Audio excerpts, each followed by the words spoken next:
भगवंत विद्यासागर जी महामुनिराज की जय जय जय। आचार्य श्री समय सागर जी महाराज की जय जय जय। जय बोलिए गुणायतन प्रणेता शंका समाधान करता भावना योग प्रवर्तक तरुणाई के प्रखर वक्ता पूज्य मुनिवर श्री प्रमाण सागर जी महाराज की जय जय जय। मुनिवर श्री निर्वेक सागर जी संधान सागर जी महाराज की जय जय जय। मुनि संघ की जय जय जय। प्रिय बंधुओं, जिला विदिशा ग्यारसपुर में आयोजित देश के सर्वाधिक लोकप्रिय कार्यक्रम शंका समाधान में यहां उपस्थित एवं देश विदेश से जुड़े उन सभी श्रद्धालुओं का जो कि पारस चैनल, जिनवाणी चैनल एवं प्रामाणिक ऐप के माध्यम से इस कार्यक्रम का सीधा प्रसारण देख सुन आनंद ले रहे हैं, उन सभी का मैं ग्यारसपुर दिगंबर जैन समाज की ओर से हार्दिक हार्दिक अभिनंदन करता हूं। बंधुओं, यह कार्यक्रम प्रारंभ हो उसके पूर्व अपन मुनित्रय के चरणों में चलते हैं। मंगल आशीर्वाद की मंगल भावना को लेकर के आज हमारे साथ आप सभी शामिल होंगे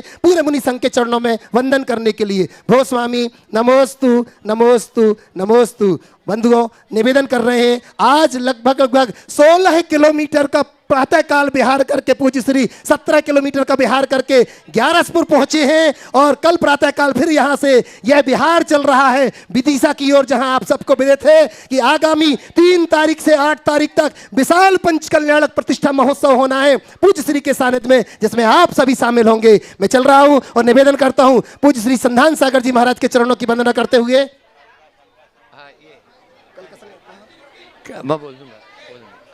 निवेदन कर रहा हूं पूज्य श्री संधान सागर जी महाराज के चरणों के महाराज श्री शंका समाधान का यह कार्यक्रम आपके मुखारबिंद से प्रारंभ हो। निवेदन कर रहा हूं भो स्वामी, और किसी एक सज्जन ने यह सोने की अंगूठी इस जनालय के लिए समर्पित की है, उनके लिए जोरदार ताली बजा करके हम उनको बहुत बहुत बहुत बहुत इस शिखर के निर्माण में, कलसा के निर्माण में दी, उनको बहुत बहुत धन्यवाद लीजिएगा। जिनके नाम बोले उन तक माइक शीघ्रता से पहुंचा देंगे और वो अपना प्रश्न बिना नमोस्तु बोलेंगे। श्रीमती रुचि जैन आज का पहला प्रश्न, लाइब्रेरियन ग्यारसपुर, और उसके बाद में तैयार रहेंगे जितेंद्र जी जैन सीओ ग्यारसपुर। थोड़ा सा इस प्रकार की व्यवस्था बना दें ताकि माइक वहां तक पहुंचे। तीनों महाराज जी के लिए नमोस्तु नमोस्तु। महाराज जी, मेरा प्रश्न है कि स्वर्ग और नरक इसी पृथ्वी पर हैं या कोई और पृथ्वी है? देखो, स्वर्ग और नरक तो इसी सृष्टि में, और ये सृष्टि इस पृथ्वी तक सीमित नहीं, समझिए वो धरातल के नीचे। लेकिन हमें यहाँ पर भी स्वर्ग और नरक जरूर दिख जाते हैं। इस दुनिया में बहुत से ऐसे प्राणी हैं जिनके जीवन में सब प्रकार की सुख सुविधाएं दिखाई पड़ती हैं, किसी प्रकार का अभाव और अल्पता नहीं दिखती। और बहुत से ऐसे प्राणी हैं जो मनुष्य हैं लेकिन पशुओं से बदतर जीवन जीने के लिए मजबूर है, जिनका जीवन घोर दुखों, यंत्रणाओं, त्रास और पीड़ा के साथ गुजरता है। समझ लो, पहले वाला व्यक्ति स्वर्ग है और दूसरे वाले व्यक्ति का जीवन नरक। हालांकि इसे स्वर्ग और नरक कहना ठीक नहीं, पर इसके आधार पर हम स्वर्ग और नरक का अनुमान लगा सकते हैं। यहाँ जो सुख है वो स्वर्ग जैसा है, पर इस सुख की सीमा है, इस सीमा से आगे का भी कोई सुख हो सकता है, और सुख के भोग का स्थान स्वर्ग है। यहाँ जो दुख है, पीड़ा है, उसकी एक सीमा है, और उससे आगे का भी कोई स्थान हो सकता है, और उस स्थान का नाम है नरक। धन्यवाद। जितेंद्र जी जैन सीईओ ग्यारसपुर, और उसके बाद में तैयार रहेंगे हर्ष जी जैन इंदौर, शिरोमणि संरक्षक गुणायतन। नमोस्तु महाराज जी, नमोस्तु महाराज जी। खुरई के बाद आगामी 4 वर्षों के पश्चात आपका परम आशीर्वाद प्राप्त हुआ है, इसलिए मेरे प्रश्न एक नहीं 2 होंगे। पहला प्रश्न ये है, प्रश्न थोड़ा सा बड़ा है लेकिन उसका उद्देश्य गहरा है। जो प्राप्त है वो पर्याप्त नहीं, संतुष्ट हो जाते हैं पर संतोष नहीं, देखते हैं लेकिन दृष्टिकोण नहीं, दौड़ रहे हैं पथ पर लेकिन लक्ष्य नहीं। ऐसे में अपने जीवन का क्या लक्ष्य होना चाहिए? लेकिन आपकी तरह जीवन का लक्ष्य और उसे प्राप्त करने का पथ हम श्रावकों के लिए शक्ति से बाहर है, तब ऐसे में हमारे जीवन का लक्ष्य क्या होना चाहिए? देखिए, जीवन का लक्ष्य क्या होना चाहिए? मैं तो यही कहूँगा कि जीवन का लक्ष्य जीवन को संवारने का होना चाहिए। यदि हमने अपने जीवन को संवारने की दिशा में कोई पुरुषार्थ नहीं किया तो हमारा जीवन व्यर्थ। चाहे हम कुछ भी क्यों ना अर्जित कर लें, कितना भी कुछ जोड़ क्यों न लें, हमारी पहली प्राथमिकता जीवन को संभालने का होना चाहिए, जीवन को संभालना चाहिए। हमारे पास धन वैभव हो, हमारे प्रतिष्ठा और पहचान हो, ये सब चीज़ें एक तरफ है, लेकिन मन में सुकून शांति ये तो सबसे बड़ी ज़रूरत है। यदि मुझसे कहो तो मैं अति संक्षेप में कहूँगा कि जीवन में 4 बातें प्रकट होना बहुत ज़रूरी है: शांति, संतुष्टि, पवित्रता और आनंद। यदि ये हमारे जीवन में घट गया तो समझना हमने अपने जीवन को सार्थक बना लिया।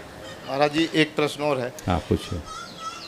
जब जीवन में आत्मबल और मनोबल कम हो जाए तब उसको बढ़ाने के लिए हमें अपने दैनिक जीवन में क्या प्रयास करने चाहिए? देखिए, आत्मबल और मनोबल घटते बढ़ते रहते हैं और इसे अगर क्षीण होने पर बढ़ाना है तो 4 उपाय करो। सबसे पहले कि नियमित भावना योग करो। यदि आप भावना योग करेंगे आपका आत्मबल बढ़ेगा। दूसरी बात, मन को अच्छी प्रेरणा देने वाले कुछ वचन सुनो। गुरुओं के वचन आजकल सर्वत्र सुलभ है। ऐसे वचनों से जिससे कुछ अच्छी प्रेरणाएं मिले वो हम पाना शुरू करें। हमारे लिए मोटिवेशन मिलेगा, आत्मबल बढ़ेगा, मनोबल बढ़ेगा। तीसरी बात, ऐसे लोग जिन्होंने अपने आत्मबल और मनोबल के बल पर अपने जीवन को ऊंचा उठाया, उनके जीवन चरित्र को पढ़ें, जिनने तमाम चुनौतियों को अपनी कुशलता से पार किया। और चौथी बात, अपने अतीत को झांको। जब इससे भी विषम परिस्थितियों को हमने पार किया है और उसकी समीक्षा करो तो लगेगा कि जब इससे गंभीर परिस्थितियों से हम पार हो सकते हैं तो ये तो छोटी सी बात है, हम बाहर निकल पाएंगे। श्री हर्षजी जैन इंदौर शिरोमणि संरक्षक गुणायतन के बाद मनोज जी जैन इंदौर संरक्षक गुणायतन तैयार रहेंगे। मनोज जी बाटली वाले। गुरुदेव के चरणों में बारंबार नमोस्तु। गुरुदेव, कुएं में गिरी हुई बाल्टी भी जब झुकती है तब भरती है। वैसे ही विधि का नियम है, जो जितना झुकता है वो उतना पाता है। लेकिन आज सांसारिक परिवेश में जो जितना झुकता है वो उतना बेवकूफ़ बनता है या उतना उसका मजाक बनाया जाता है। तो ये नियम कहाँ तक सही है? नमस्ते। देखिए, झुकना, विनम्र होना हमारे जीवन का एक गुण है और भोला भंडारी बन जाना हमारे जीवन की दुर्बलता। जो विनम्र होता है उसे बेवकूफ़ नहीं बनाया जाता, लेकिन जो भोले भंडारी होते हैं वे सर्वत्र बेवकूफ़ बनते हैं, उनको हर कोई बेवकूफ़ बना देता है। तो भोला भंडारी मत बनो, झुको, लेकिन कहाँ झुकना है, कितना झुकना है, इस बात का सदैव स्मरण रखो, उसे ध्यान में रख करके चलो, विवेक के साथ चलो। झुको, लेकिन इतना मत झुको कि खुद ही उखड़ जाओ। अगर व्यक्ति विवेक के साथ चलता है तो कहीं कठिनाई नहीं। मनोज। हाँ, मनोज जी बाटली वाले इंदौर संरक्षक, और उसके बाद में तैयार रहेंगे श्री पंकज जी जैन एडिशनल सीईओ। परम पूज्य गुरुदेव सत्संग के चरणों में त्रिबार नमोस्तु नमोस्तु नमोस्तु। और साथ ही ग्यारसपुर वालों के पुण्य की बहुत बहुत अनुमोदना कि आपको गुरुदेव का सानिध्य प्राप्त हुआ। फिर क्या बात, बोलो, फिर से बोलो। गुरुदेव क्या बोला, मैं सुना नहीं। हाँ सर। हाँ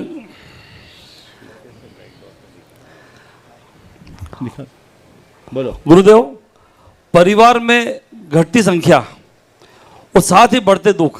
गुरुदेव, देखने में आ रहा है कि पूर्व में तो कई परिवार में कई सदस्य 18, 20, 15, 14, 12 होते थे, लेकिन वर्तमान में 2, 3, 4 मेंबर्स होते हैं। इसके बाद भी संख्या भी कम होती जा रही है और दुखों की अनुभूति भी ज़्यादा हो रही है। सुख धीरे धीरे गायब होता जा रहा है। तो गुरुदेव, समाज में संख्या भी बढ़े और दुख भी कम हो, सुख की अनुभूति हो, इसके लिए गुरुदेव कुछ। बहुत अच्छा सवाल आपने खड़ा किया है। दिनों दिन परिवार की संख्या तो घट रही है पर दुखों की अनुभूति बढ़ रही है।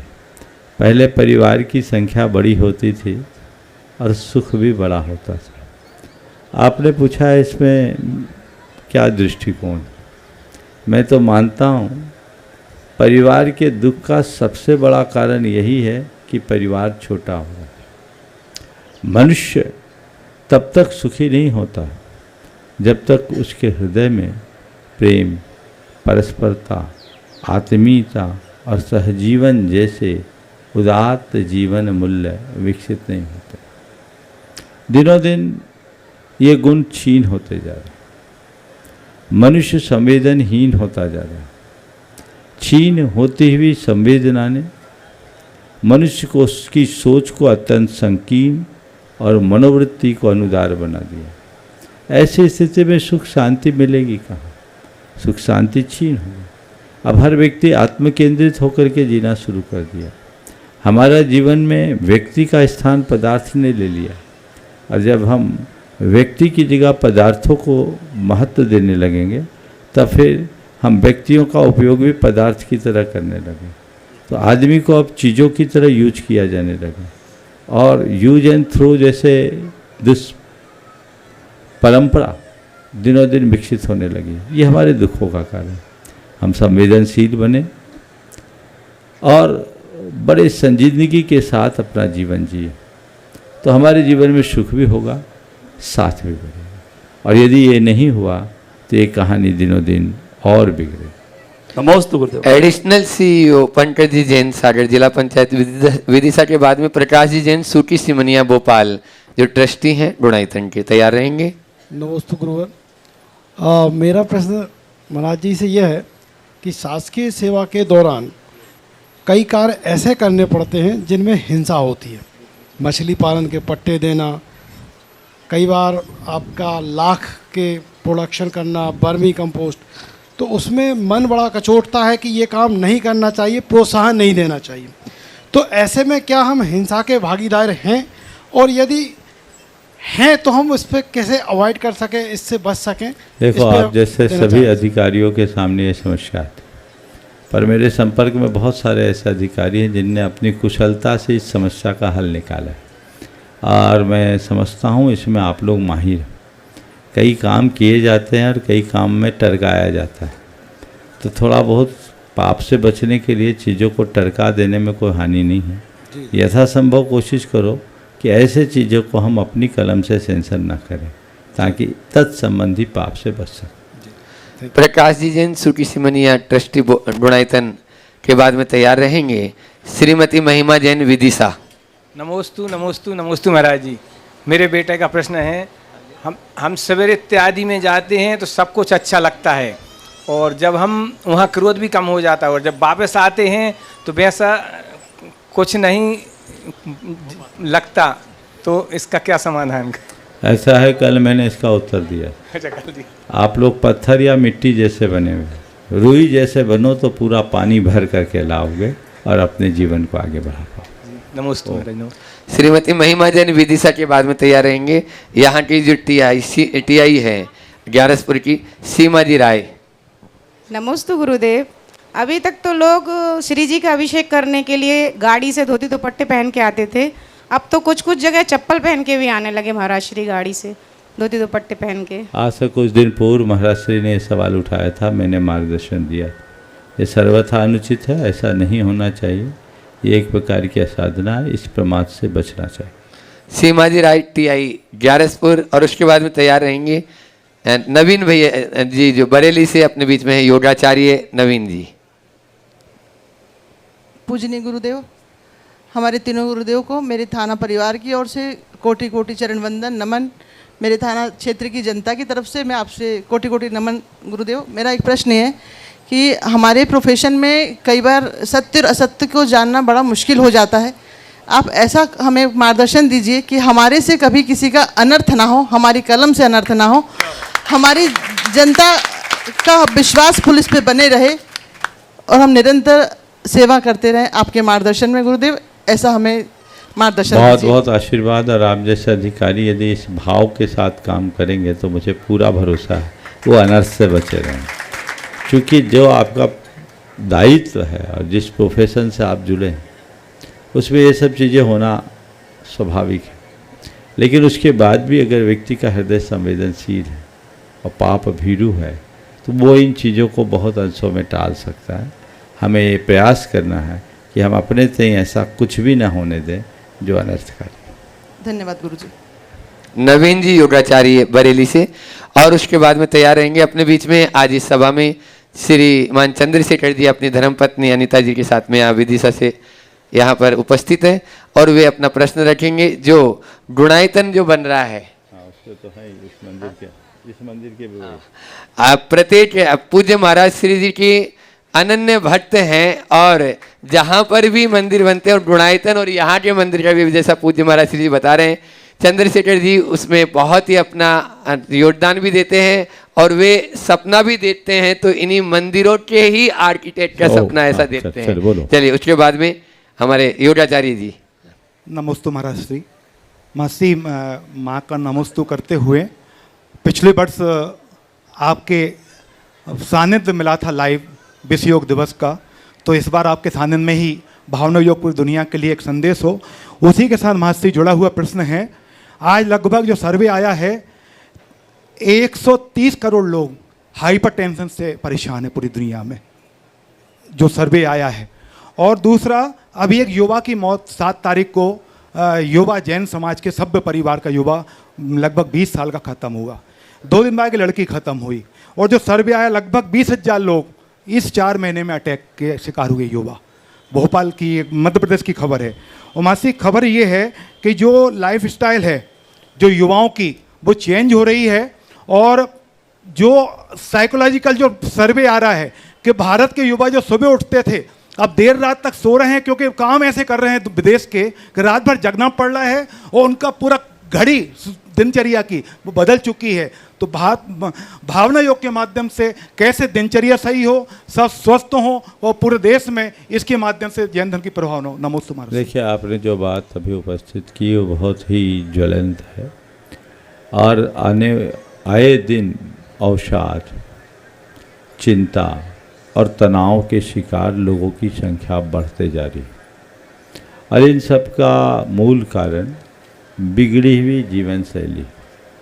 आज लोगों की जो जीवन शैली है पूरी तरह बिगड़ चुकी है और बिगड़ी हुई जीवन शैली ने हमें शारीरिक और मानसिक रूप से बहुत कमज़ोर बना दिया। और ये सब अंधानुकरण है।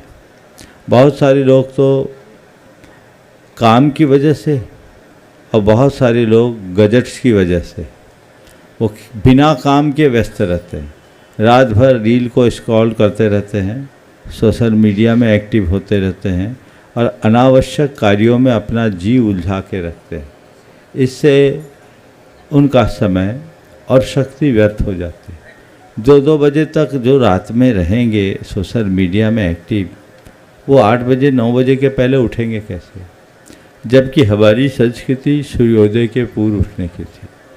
दूसरी बात, जो सब चीज़ें ग्लोबल हो गई और अब भारत में रह रहे हैं पर काम तो अमेरिका का कर रहे हैं, तो वहाँ के टाइमिंग के हिसाब से आपको काम करना है। लेकिन ये कैसी गुलामी है? वो तो रात में सो रहे हैं और आपको रात भर जगा रहे हैं चंद टुकड़ों के लिए। आप कर क्या रहे हैं? क्या ऐसा सिस्टम नहीं बन सकता कि वहाँ की ड्यूटी आवर और यहाँ की ड्यूटी आवर में रात और दिन का जो अंतर है उसे बदलकर दोनों जगह का बीच का समय बनाया जाए? लेकिन भारत के लोग बड़े उदार हैं, हर तरह ढल जाने के आदि। उन्हें ये समझ में नहीं आ रहा कि हमारी आगे इसकी क्या परिणति होगी। वहाँ के लोग समय से उठते हैं, समय पर सोते हैं और आप लोगों को रात रात जगना पड़ता है। ये क्यों कर?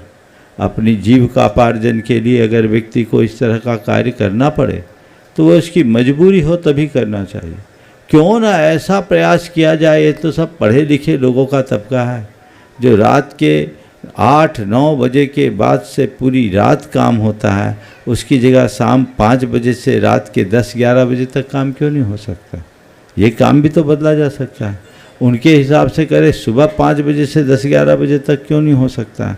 ये काम का शेड्यूल चेंज करने की पहल अंतर्राष्ट्रीय स्तर पर होनी चाहिए। क्योंकि कितना भी हो, ह्यूमन रिसोर्स बहुत पावरफुल होता है और इसकी ज़रूरत पूरे विश्व को है। और ये तभी संभव होगा जब आपकी सेहत संभली रहे। सेहत इसी तरह बिगड़ी रहेगी तो आप कुछ भी हासिल नहीं कर पाएंगे। तो फिर क्या होगा? तो वैश्विक स्तर पर इस बात पर विचार होना चाहिए कि लोगों का जो कार्यावधि है वो क्या हो।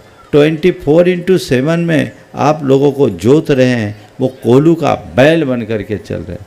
कुछ खास प्रोफेशंस में तो ऐसा हो तो फिर भी मैं उसे प्रोफेशन की रिक्वायरमेंट मानता हूँ, लेकिन आज जिस तरीके की बातें हैं वो तो एकदम ट्रेंड बन गया है। इसमें बदलाव लाना चाहिए, क्योंकि इसके दूरगामी परिणाम बहुत भयानक हो रहे हैं और लोगों को अपनी जीवन शैली में बदलाव लाना चाहिए।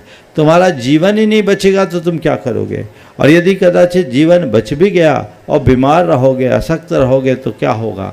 आज अच्छे अच्छे जवान डायबिटीज़ के शिकार है। आज ही सुबह मेरे पास सुबह बिहार में एक युवक आया अपने दोस्त को लेकर, और उसने कहा महाराज जी आप सुनोगे तो हंसोगे, ये 9 बजे दिन में सोता है, अभी रात भर सोया नहीं, अब जाके सोएगा।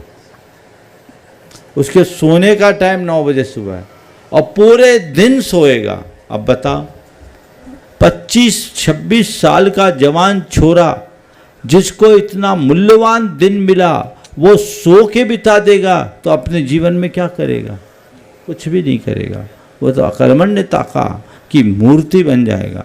तो मैं सभी युवाओं से और सभी लोगों से कहता हूँ, चेंज योर लाइफ स्टाइल, अपने लाइफ स्टाइल में बदलाव लाइए, ये एक बहुत बड़ी ज़रूरत है। यदि ऐसा बदलाव नहीं आया तो आप बहुत जल्दी बूढ़े हो जाओगे और पता नहीं बुढ़ापा देख पाओगे कि नहीं, उसमें भी संशय है। इसलिए अपने भावी भविष्य को सुरक्षित रखने के लिए हमें अपने संस्कृति का ध्यान रखना चाहिए, हमारे शास्त्रों के परामर्श को स्वीकार करना चाहिए, जिससे हम लंबी आयु और निरोगी काया के साथ जीवन का रस ले सकें। माँ जी 21 जून को आपका आशीर्वचन और पूरे विश्व को संदेश इसके माध्यम से मिले भावना योग। जरूर 21 दिन आने दीजिए। विश्व योग दिवस के दिन भावना योग भी बृहत्तर पैमाने पर हो। नमस्ते महाराज जी। इंजीनियर चंद्रशेखर जी, अनिताई जैन विदिशा, और उसके बाद में तैयार रहेंगे संयम जी जैन गंजवास बुधा। महाराज श्री, संसार में सांसारिक रहते हुए मन के सन्यासी को कैसे जिंदा रखा जा सकता है? संसार में सांसारिक रहते हुए मन के सन्यासी को कैसे जीवित रखा जाए। देखिए, अगर मन में सन्यास हो तो संसार में आप रहोगे, आपके भीतर संसार नहीं रहेगा। जल से भिन्न कमल की तरह रखो। जैसे जल का बिंदु कमल पत्र पर पड़ा रहता है तो भी कमल उससे लिप्त नहीं होता, वैसे जिस मनुष्य के जीवन में अनासक्ति का मूल मंत्र आ जाए और वह ये जाने कि बस ये मैं कर्म कर रहा हूँ, मैं केवल निमित्त हूँ, मैं इसका करता नहीं, तो वह उन सब बातों से बच सकता है और अपने जीवन को सुरक्षित रख सकता है। मैं एक सूत्र देता हूँ, सब में रहो स्व में रमो। क्या बोला? सब में रहो स्व में रमो। और इसके लिए एक बहुत पुरानी उक्ति है, घिरे रहो परिवार से पर भूलो न ये विवेक,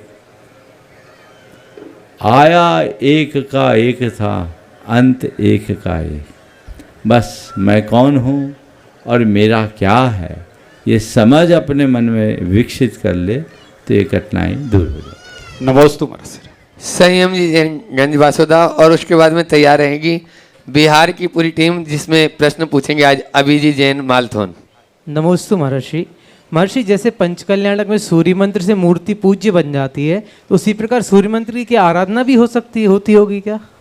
बिना आराधना के मंत्र काम थोड़ी करता। वर्षों से हमारे आचार्यों मुनियों ने उसकी आराधना की, और हम लोग जब पंचकल्याणक में सूर्य मंत्र देते हैं उससे पूर्व उसकी पूर्ण आराधना होती, घंटों तब मंत्र दिया जाता है, बहुत लंबी क्रिया होती। नमस्ते।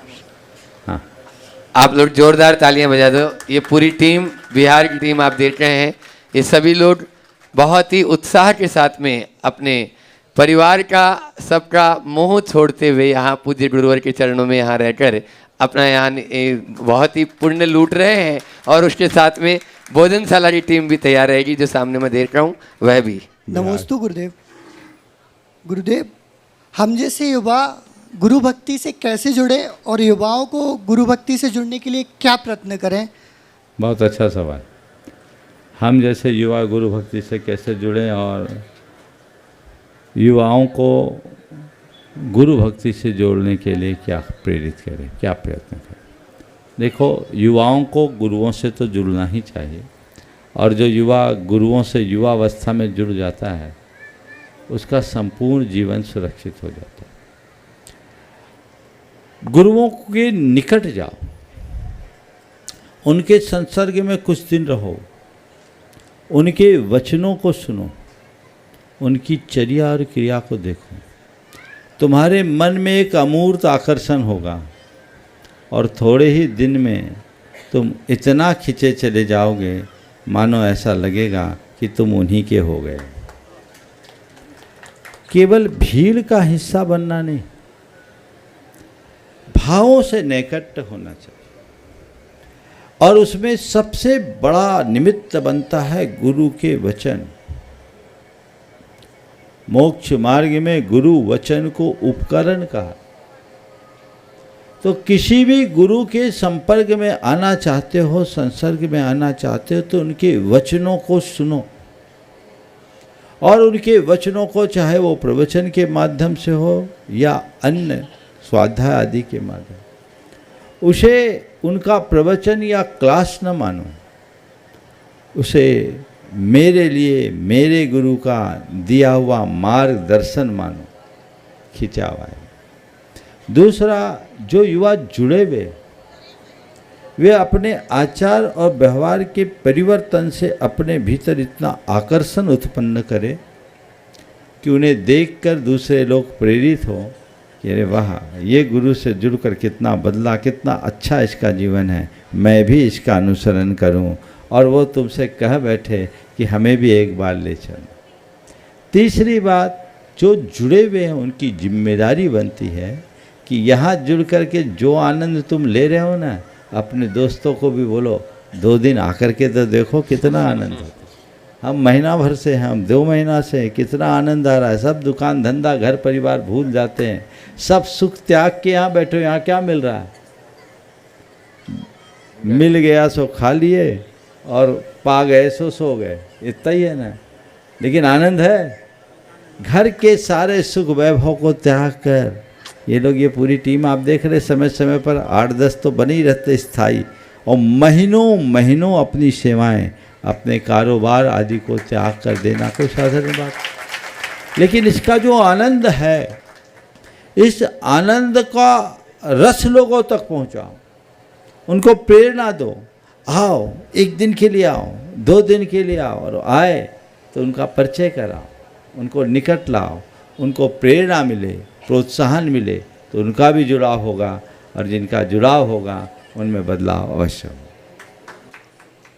हाँ, भोजनशाला की पूरी टीम सुनील जी जैन के नेतृत्व में पीछे वे प्रश्न करेंगे, और उसके बाद में तैयार रहेंगे हमारे बीच में जो आगामी, जैसा भी भैया जी बता रहे थे कि 3 जून से 8 जून तक पंच कल्याण प्रतिष्ठा, भव्याति भव्य पंच कल्याण प्रतिष्ठा विदिशा की पावन धरा पर होने जा रहा है। उसके अध्यक्ष यहाँ पर बसंत जी जैन और उनकी पूरी टीम यहाँ पर उपस्थित है। वे पूज्य महाराज श्री श्री चरणों में प्रश्न रखेंगे। नमोस्तु महाराज श्री, नमोस्तु महाराज श्री, नमोस्तु महाराज श्री। महाराज श्री, हमें अपने जीवन में ऐसा क्या उद्देश्य लेकर जीना चाहिए कि जो जीवन और मरण मेरा सार्थक हो जाए? पहले तो एक बार इन लोगों का करतल ध्वनि से स्वागत कर दें। ये उस काम में लगे हैं जिसमें लगे रहने के कारण और कुछ काम नहीं कर पाते हैं, लेकिन इनका काम सही रहता है तो आप लोग अपना सारा काम कर लेते हैं। बहुत बहुत उदारता और तत्परता के साथ ये लोग लगे हैं। आपने पूछा है कि हमारा जन्म और मरण दोनों सार्थक हो जाए, उसके लिए हम क्या करें। तो अपने जन्म मरण को सार्थक करना है तो उसके लिए कुछ मत करो, धर्म के रथ पर सवार हो जाओ, जीवन का पथ आगे बढ़ेगा और जन्म भी सार्थक होगा, मरण भी सार्थक होगा। नमोस्तु महाराज श्री, नमोस्तु महाराज श्री, नमोस्तु। शीतल धाम के अध्यक्ष के सुपुत्र यहाँ पर सचिन जी जैन विदिशा, यही अध्यक्ष है, अध्यक्ष सचिन जी जैन अध्यक्ष यहाँ पर उपस्थित है, और ये भी इस लू में भी पूरा दौड़ भाग वोट करते रहते हैं और पूरा बिहार में बहुत अच्छा सहयोग कर रहे हैं। जोरदार तालियों से उनका भी स्वागत अभिनंदन करें। सचिन जी जैन अपना प्रश्न रखें, और उसके बाद में तैयार रहेंगी श्रीमती शिल्पा जैन विदिशा। नमोस्तु महाराज जी, आपके श्री चरणों बारंबार नमोस्तु। महाराज जी मैं ये कहना चाहूँगा कि सभी 11 वासियों वालों को और सभी को 3 जून से 8 जून तक होने वाले पंच कल्याणक में आप सबकी उपस्थिति सादर प्रार्थनीय है, कृपया जरूर पधारें। साथ ही मेरी धर्मपत्नी रिमझिम जी का एक प्रश्न है महाराज श्री से।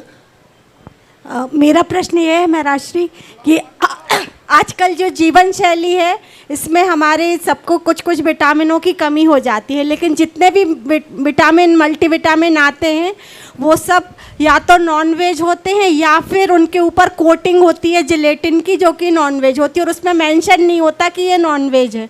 तो मैं चाहती हूँ कोई ऐसा आप माध्यम बता दें जहाँ से हम देखिए ये प्रायः विटामिन B12 विटामिन डी की डेफिशिएंसी सबको होती है, ये आम हो गई खासकर शाकाहारियों, और इसकी शुद्ध और निर्दोष औषधि लोगों को बहुत मुश्किल से मिलती है। लेकिन ऐसा नहीं है, आजकल काफ़ी काम हुआ। बड़ोदरा की एक कंपनी है स्वागत हर्बल, वो विटामिन B12 और विटामिन D3 के कैप्सूल्स बनाती हैं और वो पूरी तरह आयुर्वेदिक है, और वो कैप्सूल भी स्टार्च की कैप्सूल है जो शुद्ध शाकाहारी है, इसका प्रयोग कर सकते हैं। विटामिन B12 और D3 की तो मुझे पता है, अन्य भी बनाते होंगे, आप लोग उसको पता करें। कंपनी का नाम स्वागत हर्बल है, यदि आप लोग गूगल पर सर्च करें तो हो सकता है उसकी पूरी डिटेल मालूम पड़ जाए। और ऐसी अन्य कंपनियां भी किसी की जानकारी में हो तो वो इस मंच के माध्यम से ज़रूर भेजें, वो अपना मैसेज करे ताकि उसकी भी समय समय पर सूचना लोगों को दी जा सके और एक ऐसी समस्या से लोग मुक्ति पा सके जो उनके स्वास्थ्य के लिए बहुत ज़रूरी है और हिंसा से भी बच सके। शिल्पा जैन विदिशा अपना प्रश्न रखें, उसके बाद में मुदित धीरज चलमकर बेंगलोर जिंतूर वाले यहाँ पर उपस्थित रहेंगे। नमोस्तु महाराज श्री, मेरा प्रश्न है कि मरण के पश्चात आत्मा अपने शरीर के साथ कितने समय तक रहती है और अगले पर्याय में कितने समय के बाद जाती है? जैसे हमारी आयु पूरी होती मरण होता है, मरण होते ही इस स्थूल शरीर से हमारा संबंध छूट जाता है और ये आत्मा नए शरीर के निर्माण के लिए गतिशील हो जाती है और वहाँ जाते ही एक अंतर मुहूर्त में नए शरीर के निर्माण की प्रक्रिया शुरू करती है, जिससे पूर्ण होने में हम मनुष्यों को 9 महीना लगता है और फिर माँ के पेट से बाहर निकल कर वह जीव जन्म लेता है। ओ बोलो। मुदित जी कलमकर और उसके बाद में तैयार रहेंगे श्रीमती सुरेखा जैन गंज बासोदा। महाराज श्री नमोस्तु, हमने मूल संस्कार में फास्ट फूड का त्याग किया है और हम घर पर कभी नहीं खाते हैं, लेकिन दोस्तों के बर्थडे पार्टी में जाते हैं तो उसमें बाहर से बुलाया हुआ केक होता है। ऐसे में हमें क्या करना चाहिए? उनके बर्थडे में जाओ, उनसे कहो मैं केक खिलाने की जगह रसगुल्ला खिला दो। ये भारत की परंपरा है, हम वो खाएंगे, हमें भारतीय मिठाई खिलाओ। और जब वो तुम्हें निमंत्रित करे ना, कार्ड दे, बुलाए, बोले मैं आऊँगा पर ये सब नहीं खाऊँगा, भारतीय तरीके से यदि आप जन्मदिन मनाओगे तो मैं आऊँगा और बर्थडे मनाओगे तो मैं नहीं आऊँगा। समझ गए? अगर पहले से बोलने लगो तो अपने आप बदलाव होगा। सुरेखा जैन गंज बासोदा से बहुत सारे लोग यहाँ पर उपस्थित हैं और प्रश्न भी बहुत सारे आए हैं, लेकिन कुछ प्रश्न जो सिलेक्टेड हैं वो करेंगे अपने। सुरेखा जी जैन गंज बासोदा, उसके बाद सौम्य जैन वैद्य परिवार ग्यारसपुर तैयार रहेंगे। तीनों महाराज जी के चरणों में नमोस्तुत।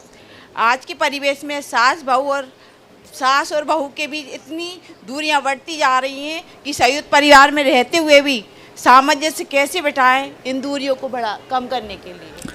देखिए, सास और बहू के बीच में दूरियां, अब ये दूरियां क्यों बढ़ रही है हमें इससे विचारना है। दूरियां इसलिए बढ़ रही है कि बहू अपने कामों में मगन है, सासू अपने कामों में मगन है। ये बहुत बड़ा परिवर्तन है और बदली हुई लाइफ स्टाइल इसमें एक बड़ा कारण है। सासू 6 बजे मंदिर चले जाती है, बहू 8 बजे बिस्तर से उठती है, तो व्यवस्थाएं इसमें भी बिगड़ती है। हमें अपने घर की दिनचर्या को व्यवस्थित करना चाहिए और टोका टाकी करने की जगह एक दूसरे के साथ खुले मन के साथ जीना चाहिए और एक नई प्रक्रिया शुरू कर दे कुछ ना हो, सास बहू, आजकल घर में ज़्यादा काम तो रहता नहीं, आधा घंटा ही सही बैठ के स्वाध्याय करना शुरू कर दें, दिल की बातें साथ में होने लगेगी, दूरियां अपने आप मिटने लगेंगी। सौम्या जी जैन वैद्य परिवार ग्यारसपुर, और उसके बाद में तैयारी ब्रह्मचारिणी स्नेह दीदी। महाराज जी के चरणों में बारंबार नमोस्तु। महाराज जी, मेरी शंका यह है कि आज के सोशल मीडिया दौर में एक शिक्षक अपने छात्रों को कैसे शिक्षा दे कि वे सही रास्ते पर जाएं, गलत राह पर ना जाएं। शंका का समाधान करें। आप शिक्षक हो, शिक्षिका? हाँ। बहुत अच्छा। आप अगर अपने छात्रों को शिक्षित करना चाहते हैं तो सबसे पहला काम अपने आचरण को इतना पवित्र रखो कि आपको देख करके ही बच्चे प्रेरित हो जाए। फिर बच्चों को उचित अनुचित का बोध कराओ। किसी चीज़ का निषेध करने की जगह क्या उचित है और क्या अनुचित है ये बोध करा दे तो बच्चों में बड़ा परिवर्तन आ सकता। नमोस्तु महाराज जी। ब्रह्मचारिणी स्नेह दीदी के बाद में इस शिखर निर्माण में जिन्होंने सहयोग किया, यहाँ पर जो निर्माणाधीन मंदिर है उसमें नवनीत जी जैन भौरासा खुरवाई। महाराज जी के चरणों में नमोस्तु। महाराज जी, धर्म और पुण्य में क्या अंतर है? क्या दोनों की क्रियाएं एक हैं या एक ही क्रिया से दोनों का बंध एक सा होता है? बहुत अच्छा सवाल है। धर्म और पुण्य में क्या अंतर? प्रारंभिक दृष्टि से जब हम देखें तो ये कहते हैं कि धर्म, पुण्य को ही धर्म मान लेते हैं, लेकिन गहराई से देखा जाए तो धर्म और पुण्य में मौलिक अंतर है। धर्म हमारे अंदर के परिणाम का नाम है और पुण्य एक भाव या क्रिया है। हमारे द्वारा जो शुभ भाव होते हैं वो पुण्य की श्रेणी में आते हैं, लेकिन हमारे भीतर का जो शुद्ध भाव होता है वो धर्म कहलाता है। मोह और क्षोभ से रहित आत्मा का शांत परिणाम धर्म है। और जब तक उस धर्म को प्राप्त नहीं कर पाते, नकारात्मकता से बचने के लिए सकारात्मकता को अपना करके चलना हमारा पुण्य है, जिसे व्यवहार में धर्म कहा जाता है। नवनीत जी जैन भौरासा, और उसके बाद में आज जिनको पूज्य श्री का पाद प्रक्षालन का सौभाग्य मिला है, ऐसे राकेश जी परिवार ग्यारसपुर और योगेंद्र कुमार जी ग्यारसपुर, दोनों परिवार अलग अलग। हाँ, नमोस्तु महाराज जी। महाराज जी, मैंने अपने जीवन में ऐसा कौन सा पुण्य किया है, जब भी गुरु जी के दर्शन किए तो पगल से बिल्कुल पाद मतलब पैर छूकर आशीर्वाद लिया है, और ऐसा कौन सा पाप किया है जिससे कि मेरे घर में एक बालक हुआ, इसकी नेत्र ज्योति जन्म होने के बाद चली गई है। देखिए, ये तो आपका सौभाग्य है कि गुरुओं को निकटता से दर्शन करने का मौका मिला, लेकिन यदि बालक हुआ और ज्योतिहीन हो गया तो उसको लेकर आप हताश मत होइए। इस बात की खुशी जताइए, कम से कम बालक तो हुआ। ये एक संयोग है, हो सकता है ये संयोग आपके साथ इसलिए बना कि आप जैसे पुण्यवान ही ऐसे बालक का निर्वाह कर सके, समझ गए। और दूसरी बात, ज्योति नेत्रों की ही मुख्य नहीं होती, मर्म की आंखें ही वास्तविक आंखें होती। रविंद्र जैन हम लोगों के बीच एक उत्कृष्ट उदाहरण है। जिस रविंद्र जैन ने नेत्रहीन होने के बाद भी वह कुछ लिख दिया जो आँख वाले भी नहीं लिख पाए। इसलिए अपने बच्चों की ज्योति का रोना रोने की जगह उसकी चेतना को जगाने का यत्न करो, जिससे वह अपने जीवन को बेहतर और सुंदर बना सके। महाराज जी, उस बालक की ये कंडीशन है, सुबह 5:30 बजे उठ जाता है और बोलता है नहा दो, नहाने के बाद तैयार करो और मंदिर ले चलो। बहुत सुंदर। और नमोकार मंत्र कंटिन्यू बोलता बहुत सुंदर, ऐसे ही चला, आगे बोलो। हाँ, पाद प्रक्षालन वाले परिवार राकेश जी ग्यारसपुर परिवार, और उसके बाद योगेंद्र कुमारी जैन। फिर बाकी प्रश्न बाद में लेंगे, पर पूज्य महाराज श्री से निवेदन करेंगे। तीनों महाराज चरणों में मेरा बार नमोस्तु। महाराज श्री, हमारी दीदी की शंका है। दीदी बोल रही थी कि ये मंदिर जी में रोज़ हमारे पैसे डालने का नियम है, तो जब तिजोरी खुलती है मंदिर जी की तो हम वहाँ से पैसे ले लेते हैं, अपने को चेंज करके अपने बंदे पैसे दे के चेंज करके ले लेते हैं। तो क्या वो पैसे फिर हम मंदिर जी वहाँ पे डाल सकते हैं? निर्माल का दोष तो नहीं लगता? अरे पैसे लेकर के थोड़े ज़्यादा दे दो तो दोष नहीं लगेगा।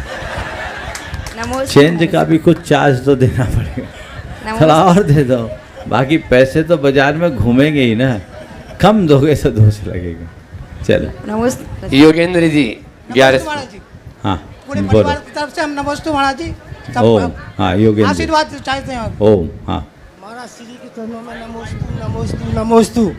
महाराज श्री, मंदिर में छोटी छोटी प्रतिमाएं हैं उनके अभिषेक मार्जन में उठाने में थोड़ी एक हाथ से उठाना पड़ता है, उसमें कोई पाप दोष है? देखिए, छोटी प्रतिमाएं अत्यंत विनय के साथ उठाएं ताकि अवज्ञा ना हो, और उसमें अपनी सावधानी रखनी चाहिए। इसीलिए आजकल ज़्यादा छोटी प्रतिमाओं को हम लोग प्रतिष्ठित नहीं करते। महाराज श्री जी चरणों में निवेदन कि वे भी संख्या के माध्यम से समाधान की गंगा में हमें अवगाहन कराने की कृपा करें। कल का यानी यहाँ से जब बिहार होगा प्रातःकाल की बेला में, तो टंग पैलेस अटारी खेजड़ा में वहीं पर दिन भर, क्योंकि गर्मी का बहुत मौसम है तो इसलिए आहारचर्या भी वहीं पर और संख्या समाधान भी पूज्य गुरुवर के आशीर्वाद से वहीं पर होगा। क्या नाम है? कंग पैलेस सरदार जी का वहाँ पर एक यानी बहुत बड़ा शादी विवाह घर है, अटारी खेजड़ा। चलो ठीक है, कंग फार्म। ओम। चलो, मुनि श्री को नमोस्तु करते हुए बचपन में सुनते थे झूठ बोलना पाप है और नदी किनारे सांप है।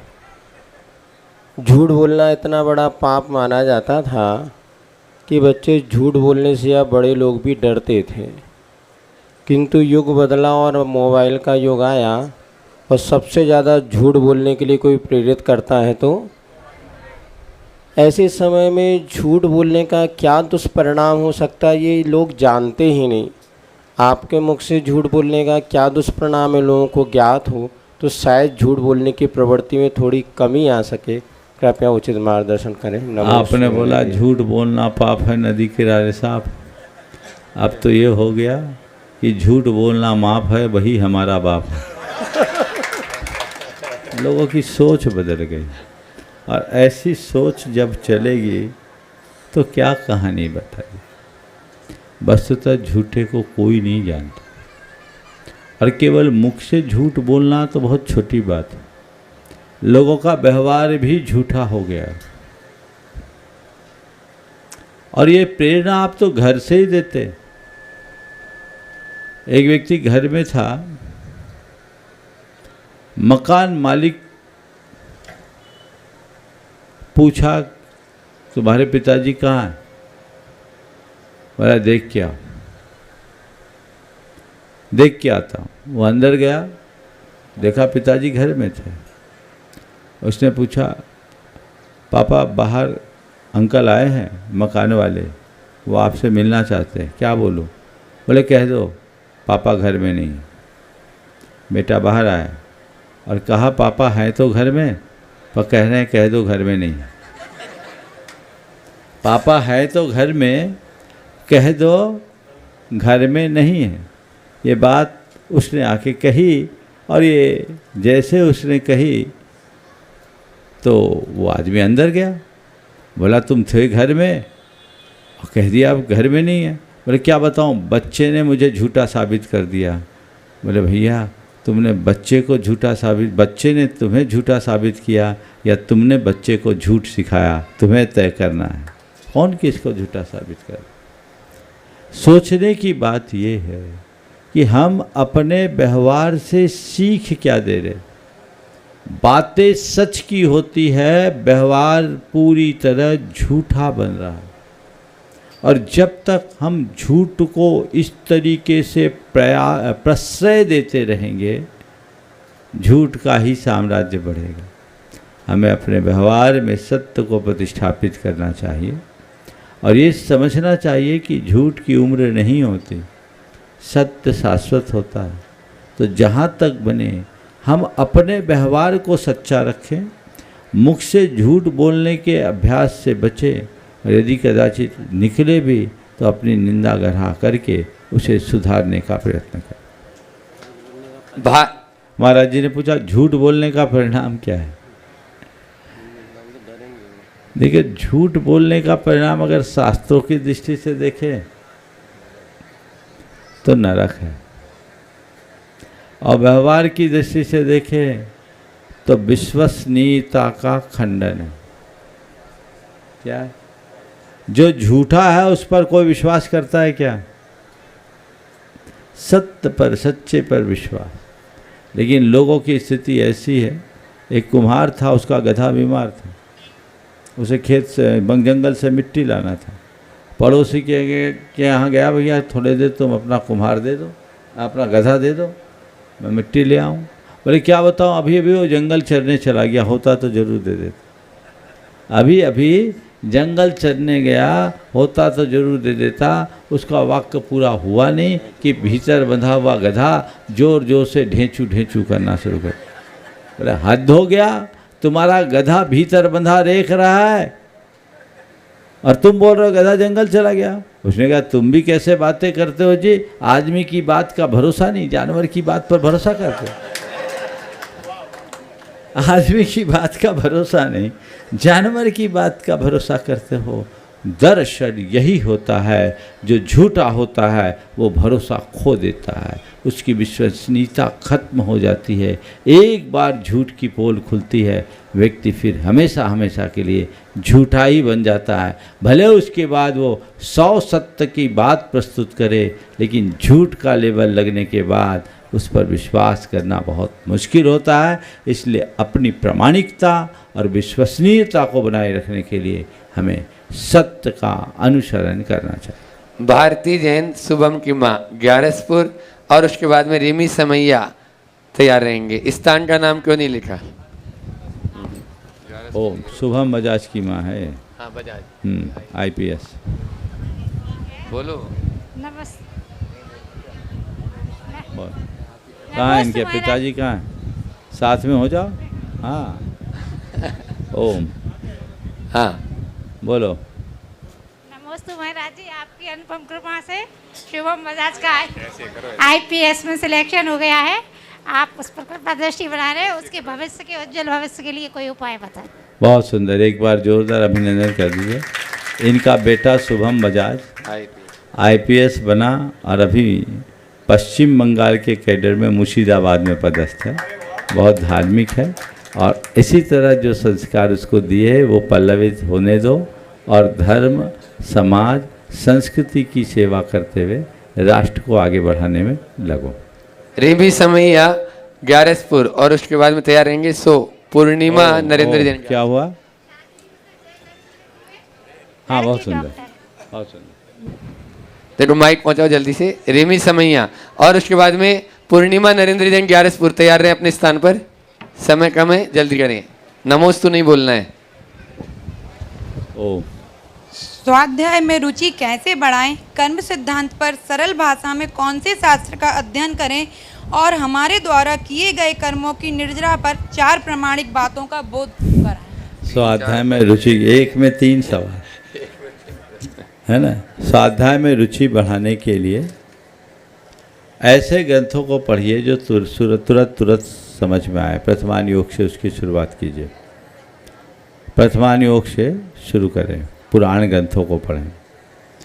और कर्म सिद्धांत के विषय में आपको रुचिपूर्वक जानना है तो क्षमा सागर जी महाराज की किताब है कर्म कैसे करें, पढ़ा?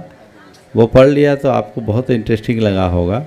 और उसके बाद अब अगर आपको कर्म सिद्धांत में और थोड़ी बेसिक रुचि बनाना है, जिनेंद्र वर्णी की 2 पुस्तकें हैं, कर्म सिद्धांत और कर्म रहस्य, छोटी छोटी पुस्तिकाएँ। आप पहले इनको पढ़िए, फिर आगम ग्रंथों को पढ़िएगा, आपको समझ में आए। और तीसरा क्या सवाल था? कर्म निर्जरा कैसे हो? इन्हीं को पढ़ोगे तो जीवन में बदलाव आएगा, कर्म निर्जरा हो। चलो। पूर्णिमा नरेंद्र जैन ग्यारसपुर और तैयार रहेंगे रंजना जैन गंज बासोदा। नमोस्तु महाराज जी, नमोस्तु महाराज जी।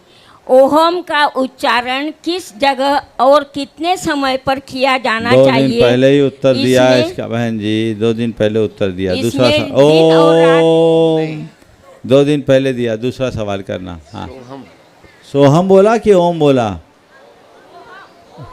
ओहम ओहम ओम ओम 2 दिन पहले बोल दिया। चलो रंजना जी जैन गंज बासोदा। ओम। नमोस्तु महाराज जी, हमारा प्रश्न आज की ज्वलंत समस्या है। बच्चों को बाहर भेजते हैं पढ़ने के लिए तो बच्चे परिवार के संस्कार भूलते जाते हैं क्योंकि लंबी दूरी हो जाती है और संपर्क परिवार से थोड़ा कम हो जाता है। और यदि बच्चों को अपने पास रखते हैं तो आगे जाके उनके भविष्य की और शादियों की प्रॉब्लम हो जाती है कि गांव में, छोटे गांव में कोई भी अपनी बच्चियां देना नहीं चाहते हैं। महाराज जी, आप कुछ समाधान बताइए। अक्सर ये सवाल आता है, हर तीसरे चौथे दिन में इसका उत्तर देता हूँ। मैंने अनेक बार इस पर अपना मार्गदर्शन दिया, बच्चों को बाहर भेजिए, लेकिन बच्चों के साथ अपना जुड़ाव बनाए रखिए, बच्चों को घर बैठे प्रेरित कीजिए, उन्हें कुछ संकल्पों में बांधिए, कुछ समय बच्चों से वर्चुअली आप अपनी वार्तालाप कीजिए, उनके सुख दुख की बातें कीजिए, उनके निजी जीवन में उनकी जो सीमाएं हैं उनका उन्हें बोध कराइए। बच्चे अपने आप सही रास्ते पर आएंगे और उनके जीवन का पथ प्रशस्त होगा। इस प्रकार आज के 2 मिनट जो दूसरा नूतन जी जैन कुरुवाई, आप अपना दूसरा प्रश्न करना। पहले प्रश्न के नीचे जो दूसरा प्रश्न लिखा है वह करेंगे। कौन?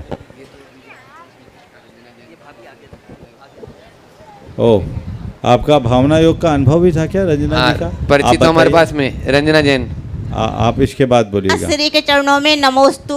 महाराज श्री, मेरा प्रश्न ये है, जैसे चौके वाले सुबह से उठ के चौका लगाते हैं और बाहर से कोई सामान ला के टिफिन सेंटर चल गया, आजकल टिफिन ला के चौके में देते हैं, उनके चौके का सामान रखा रहता है, तो ये कहाँ तक उचित है?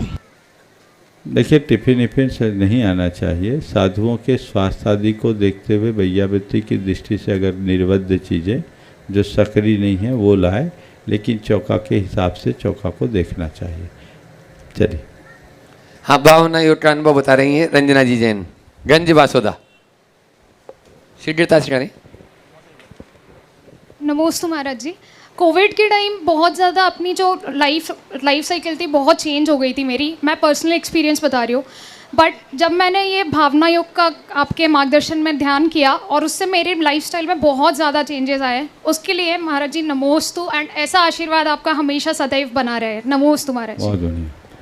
महाराज जी, ये एग्ज़ाम की तैयारी भी कर रही थी और फाइनल ईयर MBA का कर रही थी, दिल्ली में पढ़ रही है, अभी फाइनल ईयर है। और इसके प्लेसमेंट के समय इसने अपनी 2-3 जॉब छोड़ दी। मुझे ये नहीं करना, मुझे बैंक में नहीं जाना, मुझे नहीं जाना। अब हम लोग सब लोग बहुत टेंशन में थे, मगर हमारी बेटी ने अपना पेशेंस नहीं खोया, सिर्फ भावना योग के कारण, और आज उसको जो मुकाम चाहिए था उसने वो हासिल किया। इसलिए इस प्रकार आज के सत्र को यहीं पर विराम। बोलिए परम पूज्य आचार्य गुरुवर श्री विद्यासागर।